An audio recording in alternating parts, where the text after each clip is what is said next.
My Settings. The My Settings menu lets you customize certain aspects of your service. Press the Menu button on the remote control and arrow down to My Settings. Under the My Settings menu, you can change your display settings and your guide settings. You can also change your parental ratings. If you have a DVR, you can make changes to how you want to display certain settings as they relate to your recorded programs. Please refer to the Manage Your Recordings section of this tutorial for information on recording settings and the My Phone menu section for information on phone settings.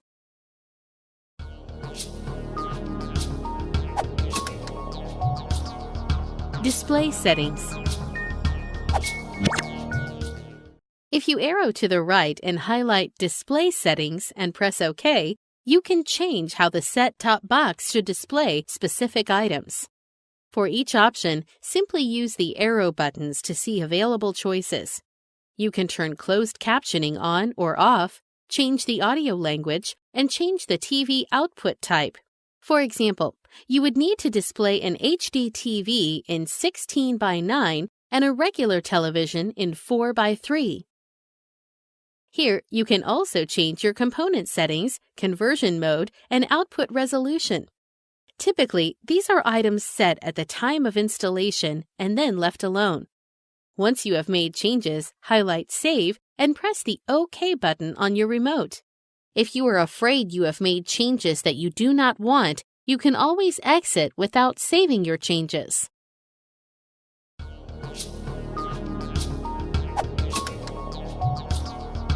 Guide settings. If you arrow to the right and highlight Guide settings and press OK, you can adjust how guide information displays. The default guide setting determines how you prefer to display the guide when you press the Guide button one time. Your options are Time Guide and Channel Guide. The After Changing Channel field determines what you want to do when you change a channel. Should the guide stay open, or should it close as soon as you select a channel? The settings for Remember Channel Filters are Yes or No. If set to Yes, the service will remember when you have selected a favorites list and keep you in that list. You can also adjust how many columns and rows are displayed in the Time Guide.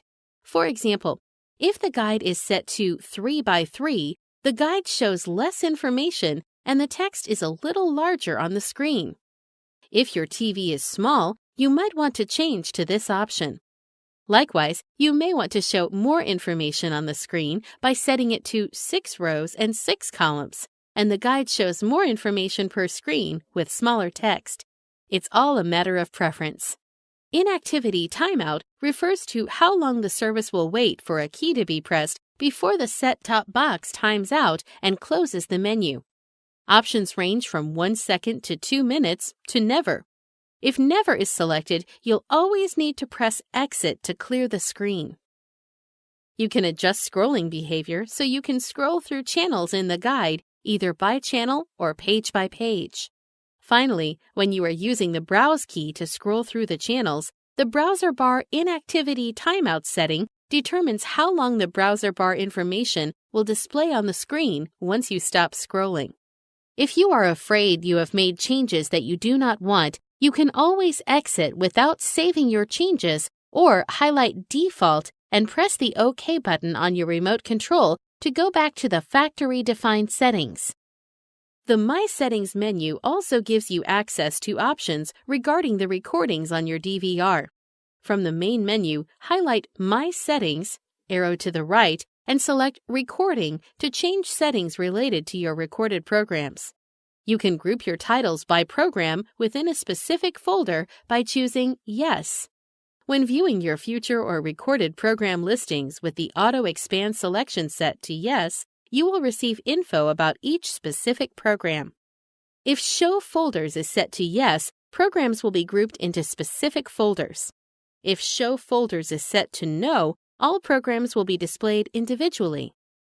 When watching a recorded program or viewing your lists of future and already recorded programs, you can choose how long you want the playback bar to display before automatically closing.